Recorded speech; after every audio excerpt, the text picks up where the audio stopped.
파란만장한 요셉의 이야기를 한 편의 드라마로 압축해서 같이 보았습니다. 그런데 성경은 여기서 끝나지 않습니다. 마지막 한 장면이 더 남아 있는데요. 그게 바로 오늘 우리가 함께 읽은 창세기 50장의 오늘 경건 말씀, 큐티의 본문이기도 합니다. 그 창세기의 마지막 이제 어느 내용이 나오냐면 요셉의 인생이 이제 끝나는 마지막 장면이 또 나오게 됩니다. 자, 여기서 아버지 야곱이 이제 세상을 떠나게 돼요. 그러니까 형들이 또다시 요셉 앞에 엎드려 용서를 구합니다. 아버지가 세상을 떠나니까 요셉이 또 자기들을 복수하지 않을까, 그런 생각을 가지고 용서를 구하는데 우리가 좀 이해하기 어려운 장면이에요. 좀 이상한 장면이 나옵니다. 이미 형들은 진심으로 용서를 구했고 요셉도 형들을 끌어안고 펑펑 울면서 진심으로 용서를 했거든요. 그런데 왜 요셉이 여기서 또 울었을까요? 자, 이 장면을 볼 때 그러면 요셉이 용서를 하지 않은 걸까?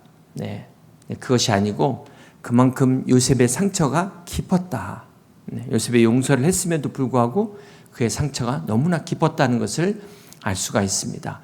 우리가 여기에서 우리 안에 이 묵은 독이라는 것, 한 번에 다 풀리지 않는다는 것을 알 수가 있습니다. 우리가 중독이라는 그 한자의 뜻을 보면 독 안에 갇혔다, 독 안에 빠졌다, 그런 의미가 있는데요. 이게 더 무서운 게 눈에 보이지 않는 독에 빠지는 겁니다. 눈에 보이지 않는 독. 어떤 것들이 있을까요? 눈에 보이지 않는 것들이 우리의 영혼을 망가뜨리는 그러한 독이 있어요. 성경은 이것을 죄라고 말합니다. 죄. 여러분, 이 죄와 중독은 너무나 비슷해요. 너무나 닮았어요. 처음에는 달콤합니다. 막 너무 좋은 걸 우리에게 주는 거예요. 그런데 이게 점점 내성이 생기면서 나중에는 통제력을 잃어버리더니 결국은 자신을 파괴하고 다른 사람까지도 파괴시켜버리는 것이 바로 이 죄의 독입니다. 바로 이 죄의 독이 온 가족을 휘감았던 그 가정이 바로 야곱, 요셉의 가정이었습니다. 여러분, 이 요셉의 형들에게 오늘 우리가 이 드라마를 봤지만 제일 처음에 어떤 일이 일어났어요? 아버지가 동생을 더 사랑하는 것에 섭섭함을 갖게 됐어요. 시작은 여기서였어요. 누구든지 그런 마음을 가질 수가 있습니다. 섭섭함 느낄 수 있죠. 그런데 그 감정을 그대로 뒀다는 거예요. 다스리지 않았다는 거예요. 기도하지 않았다는 거예요.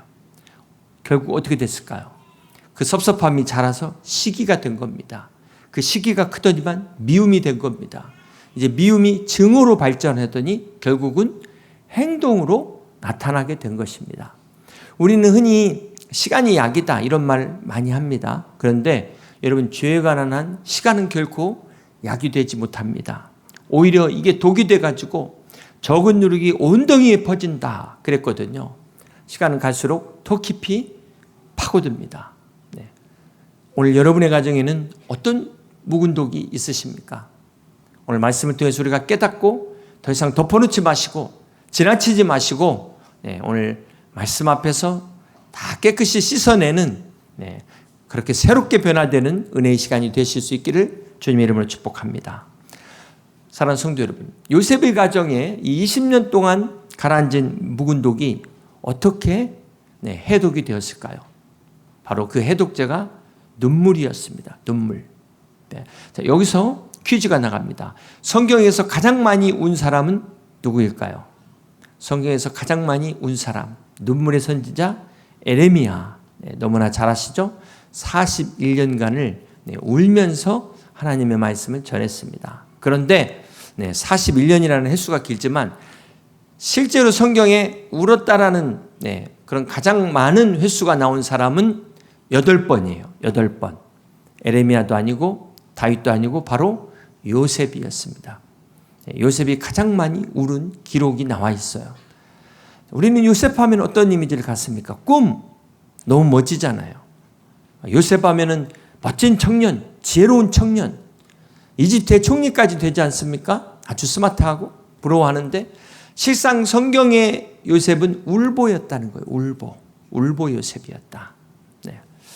오늘 우리가 함께 본 본문 17절에 아버지 야곱이 세상을 떠난 후에 형들이 다시 용서를 구할 때 요셉이 또 울은 이유는 용서는 했지만 그의 가슴에 박힌 못자국은 여전히 남았다는 것입니다.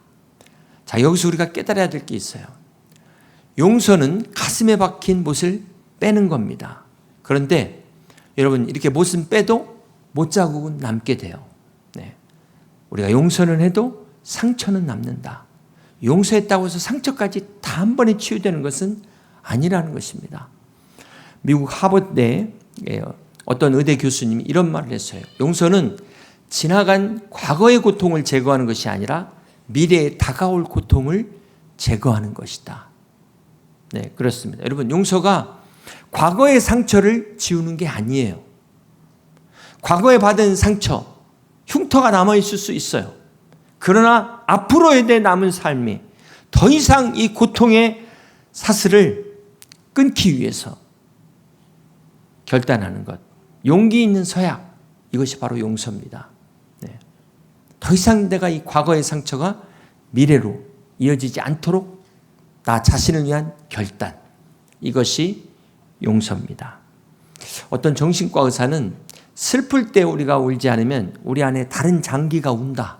네. 안에서 속병이 걸린다는 거예요.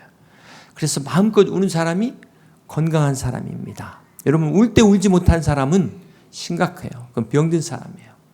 우리 옛말에 남자는 3번 운다 이런 말이 있어요. 그러면서 울지 말라고, 남자는 평생 3번 운다. 그러면서 언제 울어요? 태어날 때 울고, 부모님 돌아가셨을 때 울고, 나라가 망했을 때 운다는 거예요. 누가 이 말을 정했는지 모르겠는데 아무튼 횟수를 딱 정해놓고 우는 거는 뻐꾸기 시계밖에 없더라고요. 성경적 근거가 없는 말입니다. 요셉이 형들을 끌어안고 울 때 그 20년 묵은 독이 그 눈물 속에 다 씻겨 내려간 줄 믿으시길 바랍니다. 그러므로 오늘 우리 가정에도 이 눈물이 필요합니다. 회개의 눈물이 필요합니다. 용서의 눈물이 필요합니다. 회복의 눈물이 필요합니다. 오늘 바로 이 눈물이 해독의 시작이라는 거예요. 히브리서 11장 22절은 요셉의 인생을 한 단어로 요약해주고 있습니다. 믿음으로 요셉은 임종시에 이스라엘 자손들이 떠날 것을 말하고. 요셉의 인생을 히브리서 기자가 한 문장으로 이야기했는데 한 단어로 축약하면 떠남이에요. 떠남의 연속이었다. 6살 어린 나이에 아버지 야곱을 따라서 야반도주하죠. 그 야곱의 외삼촌 라반이니까 요셉에게서는 외조부가 되는 거죠. 자, 그 과정에 자기 어머니 라헬을 죽음으로 떠나보냅니다. 그리고 17살에 노예로 팔려가면서 사랑하는 가족 또 아버지를 떠나게 돼요. 거기 또 이집트에 가가지고 보디발의 집을 떠나 감옥까지 갑니다. 그리고 마침내 감옥을 떠나 왕궁으로 들어가게 됩니다. 아마 요즘 요셉의 인생을 이력서로 쓴다면 칸이 모자랄 거예요. 칸이. 네. 그 떠남이 어찌 이것뿐이었겠습니까? 얼마나 많은 수많은 떠남들이 있었겠습니까? 내려놓음이 있었겠습니까? 네. 그러나 이 모든 그 떠남을 2가지로 정리할 수가 있어요. 요셉의 그 수많은 떠남을 2가지로 정리한다면 첫 번째, 결정적인 떠남, 죄로부터의 떠남이다. 뭐라고요? 죄로부터의 떠남. 창세기 39장에 보면 요셉이 보디발의 집에서 가정 총무가 됩니다. 원래는 노예로 왔는데 그 성실함을 인정받아서 가정 비서실장까지 올라간 거예요. 그런데 그때 이제 유혹이 들어오는 거예요. 보디발의 아내가 유혹을 합니다. 이게 누구 유혹이에요? 보디발의 아내잖아요. 사실상 그 유혹을 받아들이면 출세는 보장된 겁니다. 오히려 거절하는 게 더 위험한 거예요. 지금 그런 상황이 되고 있어요. 솔직히 세상적인 관점에서 본다면 이것을 받아들이는 게 더 이득이지만 요셉은 그 자리를 떠납니다. 미련 없이 떠납니다. 자, 여기서 우리가 생각해 봐야 될 게 있어요. 우리 크리스찬들에게 가장 무서운 것이 뭘까요? 고난이 아닙니다. 여러분, 고난을 두려워하십니까? 진짜 무서운 것은 죄의 유혹이에요. 네, 죄의 유혹. 잘 나갈 때 그렇게 어렵게 그 자리에 올라가 놓고 한 방에 나가 떨어지는 게 바로 이 죄의 유혹이에요. 결코 고난이 아닙니다. 고난은 오히려 겸비하게 만들어요. 겸손하게 만드는 것입니다. 그렇기 때문에 우리가 성도로서 이 고난을 잘 통과하는 게 너무나 중요하다. 이 고난을 잘 통과할 때 장수의 비결을 터득하게 되는 것입니다. 자, 아무튼 세상 사람들 하는 대로 하면 편하고 출세도 보장되는 거예요. 그런데 요셉은 어떻게 합니까? 36개 도망침으로 떠나요. 이것이 요셉의 첫 번째 떠남이었습니다. 자, 요셉의 떠남을 정리하는 두 번째 어떤 떠남일까요? 두 번째는 과거로부터의 떠남이었어요. 과거로부터의 떠남. 창세기 45장에 보면 이집트의 총리가 된 요셉이 형들이 이제 와가지고 식량을 구하러 오지 않습니까? 이때가 바로 자기를 노예로 판 형들에게 복수할 절호의 기회가 왔어요. 아마 드라마에 있다면은 시청률 폭발할 그 순간입니다. 그런데 요셉이 어떻게 합니까? 아시는 것처럼 용서를 합니다. 네. 아까 막 우리 그 나화남에게 박수 친 거 있는데, 그건 연기를 잘해가지고 박수를 친 거지. 우리가 네, 실제로 우리는 다 여러분 요셉에게 박수 친 줄로 믿습니다. 네. 요셉은 과거로부터 떠났기 때문에 용서를 할 수 있었다는 거예요. 여러분 실패하는 사람들의 공통점이 뭘까요? 상처에 붙잡혀 있어요. 여전히 과거에 붙잡혀 있어요. 그러다가 자기의 남은 인생마저 다 망치고 있다는 거예요. 복수하는 사람들의 특징이 뭡니까? 과거에 매여 있는 거예요. 그래서 미래를 보지를 못해요. 볼 수가 없는 거예요. 그런데 용서하는 사람들, 왜 용서가 가능해요? 과거로부터 떠났기 때문에. 그러니까 미래를 볼 수 있는 거예요. 여러분, 우리가 과거의 역사를 바꿀 수 없습니다. 이미 과거인데요. 그러나 과거의 해석을 바꿀 수 있어요. 과거의 의미를 바꿀 수 있어요. 과거로부터의 떠남을 통해서. 이것이 두 번째 떠남입니다. 그러므로 사랑하는 성도 여러분, 오늘 여러분 안에 상처가 있다면, 여러분 가정에 묵은 상처가 있다면 더 이상 그 상처에 머물러 있지 마시고 과거에 붙잡혀 있지 마시고 과감하게 떠나시기를, 미련 없이 떠나시기를 주님의 이름으로 축복합니다. 오늘 요셉이 이렇게 죄로부터 떠나고 과거로부터 떠날 수 있었던 비결, 우리가 창세기 45장 5절 말씀 같이 한번 보겠습니다. 당신들이 나를 이곳에 팔았다고 해서 근심하지 마소서, 한탄하지 마소서. 하나님이 생명을 구원하시려고 나를 당신들보다 먼저 보내셨나이다. 여기서 중요한 단어는 나를 당신들보다 먼저 보내셨나이다. 이 보내심입니다. 자, 두 번째 7절에서 중요한 단어 또 찾아보겠습니다. 하나님이 큰 구원으로 당신들의 생명을 보존하고 당신들의 후손을 세상에 두시려고 나를 당신들보다 먼저 보내셨나니. 여기서도 중요한 단어가 나를 당신들보다 먼저 보내셨나니. 보내셨다. 네, 똑같이 두 번째 나오죠. 자, 세 번째 8절에서 중요한 단어 찾아보겠습니다. 그런즉 나를 이리로 보낸 이는 당신들이 아니요 하나님이시라. 네, 나를 이리로 보낸 이는. 요셉의 이 지금 이야기를 통해서 반복되는 단어, 보내셨다는 거예요. 누가? 하나님이 보내신 거예요. 요셉은 형들에게서 팔려온 자였는데 그는 뭐라고 고백하고 있어요? 자기는 하나님이 보냈다는 거예요. 여러분, 지금 여러분 이 자리에 떠밀려 왔다고 생각하시는 분, 내가 지금 원치 않는 환경에 떠밀려 있다고 생각하시는 분, 네, 하나님의 관점에서 볼 때 하나님이 보내셨다는 거예요. 그 자리로. 내가 팔린 자냐 보냄받은 자냐, 이 차이가 요셉의 차이였어요. 만약 요셉이 끝까지 자신을 형들에 의해 팔려온 자로 생각했다면 아마 평생 이 미움과 증오 속에서 살았을 것입니다. 복수의 그 마음을 품고 살았을 것입니다. 그 마음이 지옥이었을 거예요. 그러나 자신은 하나님으로부터 보냄받은 자라는 것을 믿었기 때문에 형들을 용서할 수 있었던 거예요. 물론 형들이 진실한 회개를 해서도 그렇겠지만 근본적 원인은, 첫 번째 원인은 하나님으로부터 내가 보내심 받았다는 이 의식이 있었다는 것입니다. 요셉의 이 고백 후에 17년 후에 오늘 본문이 바로 창세기 50장 마지막 장면에 또 똑같은 상황이 나오는 거예요. 아버지 야곱이 돌아가시니까 형들이 이제 진짜 복수할 수도 있겠다 두려워가지고 벌벌벌 떨면서 요셉 앞에 엎드린 거예요. 이때 요셉이 어떻게 이야기합니까? 오늘 우리가 함께 읽은 창세기 50장 19절입니다. 요셉이 그들에게 이르되 두려워하지 마소서, 내가 하나님을 대신하리이까.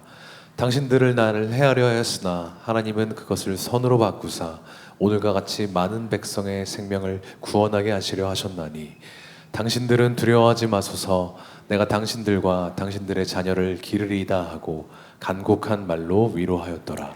여러분, 혹 내가 용서했는데, 분명히 내가 용서했는데 시간이 지나고 나서 여전히 용서되지 않는 그 모습을 혹시 발견하신 적, 보신 적 없으십니까? 그런데 요셉은 보면은요, 이 용서가 17년이 지났는데도 여전히 똑같은 고백을 합니다.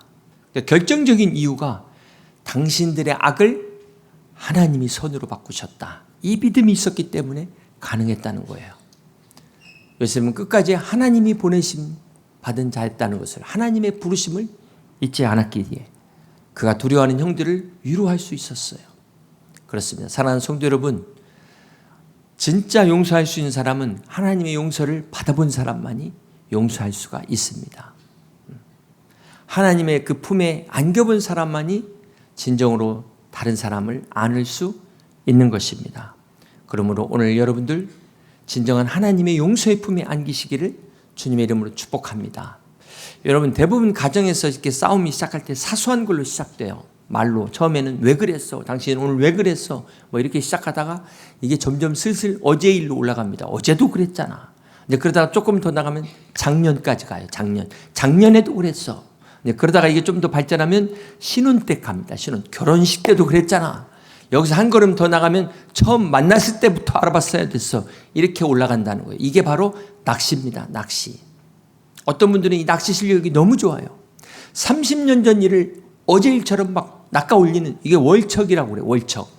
온 가족이 막 이렇게 낚아 올리는 거예요. 10년 전, 20년 전 일 가지고 막 네가 먼저 그냥 네 팔뚝이 그냥 내 팔뚝이 그냥 이렇게 낚시에 의해서 끌려다니는 가정들 있지 않습니까? 어떤 나이 많이 드신 이제 부부가 싸움을 막 했는데 홧김에 할아버지가 막 할머니한테 막 이렇게 얘기는, 아니 당신은 뭐 어째서 막 말할 때마다 20년 전, 30년 전 일들을 막 다 기억하고 있냐고. 그러니까 할머니가 뭐라고 이야기하냐면, 난 기억한 게 아니라 한 번도 잊은 적이 없어 그러더래. 여러분, 기억하는 것과 잊지 않는 것은 또 다른 것입니다. 기억은 내가 떠오르는 거지만 잊지 않고 있다는 것은 끝까지 붙들고 있다는 거예요. 이게 더 무서운 거예요. 한 번 용서했으면 다시 끌어올리지 마세요. 한 번 묻은 일은 다시 꺼내지 마시기를 바랍니다. 아무리 부부끼리 싸움하더라도 작년이 10년 전 일까지 끌어올리지 마시기를 바랍니다. 네. 자녀들 야단칠 때도 마찬가지예요. 네. 이 잘못하는 것 말하다가 초등학교일 때까지 막 끌어올리잖아요. 네. 이거 하다 보면 또 유치원 때까지 올라갈 수도 있어요. 이게 낚시라는 거예요. 이게 낚시. 우리 부모들도 반성을 해야 되겠죠. 자녀들도 마찬가지입니다. 여기 자녀 여러분 한번 생각해 보세요. 여러분, 부모님께 들었던 칭찬 기억납니까? 최근에? 아니면 뭐 어렸을 적이라도 부모님이 분명히 칭찬을 하셨을 거예요. 아무리 칭찬이 인색해도 분명히 칭찬은 하세요. 많이 안 했다 뿐이지. 그런데 참 아이러니는 칭찬은 기억이 안 나. 그런데 막 서운했던 말은 그 토시 하나 틀리지 않고 다 기억하고 있다는 거예요. 이게 좀 아이러니 아닙니까? 문제는 이런 역사가 반복된다는 거야. 이런 역사가. 여러분만 그런 게 아니라 또 여러분의 자녀도 그렇게 될 것입니다. 미가서 7장 19절을 같이 한번 보시겠습니다. 다시. 우리를 불쌍히 여기셔서 우리의 죄악을 발로 밟으시고 우리의 모든 죄를 깊은 바다에 던지시리이다. 우리 하나님께서 우리를 불쌍히 여기셔서 우리의 죄를 주님의 십자가로 밟으셔서 어떻게 해요? 깊은 바다에 던져서 다시는 꺼내지 못하도록 하셨다는 거예요. 그리고 거기다가 하나님께서 낚시금지라는 이런 편말을 세우신 겁니다. 그런데 우리는 자꾸 저 옆에 가가지고 낚싯대를 던지고 있다는 거예요. 낚싯대를. 하나님이 잊어버렸는데, 하나님은 전능하세요. 다 잊어버릴 수 있습니다. 우리는 인간이기 때문에 잊으려고 해도 기억이 나는 게 있잖아요. 그러니까 자꾸 내가 끌어올리는 거예요. 자꾸. 사랑하는 성도 여러분, 행복한 가정에 공통점이 있습니다. 어떤 공통점이 있을까요? 세 가지인데요. Forgive, forget, forever. 용서하고 잊고 영원히 다시 꺼내지 않는 것. 여기에 행복한 가정의 비밀이 있습니다. 여러분, 진짜 용서는 잊지 못할 것을 기억하는 게 아니라 잊기로 한 것을 기억하는 거예요. 왜 용서가 안 될까? 이 순서가 잘못되니까. 우리가 잊기로 했다는 것, 용서하기로 했다는 것을 기억하는 것입니다. 사실 우리 모두는 어쩌면 지금 인생의 진정한 드라마의 주인공이에요. 우리는 연기가 아니라 진정한 인생의 주인공이에요. 우리 가정도 한편의 드라마입니다. 그런데 어떤 가정은 희극일 것이고 안타깝게도 어떤 가정은 비극일 수도 있어요. 중요한 것은 우리가 이것을 회복의 드라마, 해피엔딩으로 만들어야 되지 않겠습니까? 해피엔딩. 여러분들은 어떤 결말을 향해 가고 계십니까? 어떤 가정이든 우연은 없습니다. 여러분 팔려온 자가 아니에요. 끌려온 자가 아니에요. 얼떨결에 자가 아니에요. 보냄을 받았어요. 하나님으로부터 여러분 가정에 부모로 보내심을 받는 줄 믿으시길 바랍니다. 자녀로 보내심 받은 것을 믿으시길 바랍니다. 여기 결혼하신 분 남편으로 보냄 받은 걸 믿으시길 바랍니다. 여자분들 아내로 부르심 받은 것을 믿으시기를 바랍니다. 이렇게 우리 가정에 하나님이 우리를 보내신 거예요. 사랑하는 성도 여러분, 요셉이 정한 때가 온 것처럼 우리의 가정에도 반드시 이 때가 올 것입니다. 이 시간 그리스도의 십자가로 여러분들의 묵은 독을 다 깔끔히 씻어내시고 그리스도의 사랑으로 끊어진 사랑을 다시 이어가는 복된 가정 되시기를 주님의 이름으로 축복합니다. 그러기 위해서 우리가 오늘 가정의 달 5번째 매일 낚싯대를 거두시길 바랍니다. 매일같이 드리던 낚싯대를 거둬들이시길 바랍니다. 우리 가정을 향한 하나님의 약속은 여전히 유효합니다. 주님 오실 때까지. 그리고 가장 위대한 회복의 순간은 오늘 우리 앞에 있습니다. 이 시간이 십자가의 용서의 해독제가 여러분과 여러분 가정에 흘러넘치시기를 주님의 이름으로 축복합니다. 5월 가정의 달을 맞아서 제가 5주 동안 설교 말씀을 함께 나누었습니다. 첫 번째 기억나세요? 매일 상을 주시기 바랍니다. 제가 너무 큰 기대를 한 것 같은데. 두 번째 주 매일 무게를 다시기 바랍니다. 세 번째 주 매일 무릎을 내어주시길 바랍니다. 4부까지 이러면 제가 낙심이 되는데 아무튼 우리가 하나님의 은혜로 살아간다. 지난주 매일 기쁨을 가꾸시기 바랍니다. 오늘 매일 낚싯대를 거두시길 바랍니다. 그래서 여러분의 가정이 진정한 행복한 가정, 이 땅에 천국이 있어 와봐 우리 가정이야. 그렇게 사랑이 흘러넘치는 용서와 용납이 넘치는 귀한 가정 되시기를 주님의 이름으로 축복합니다.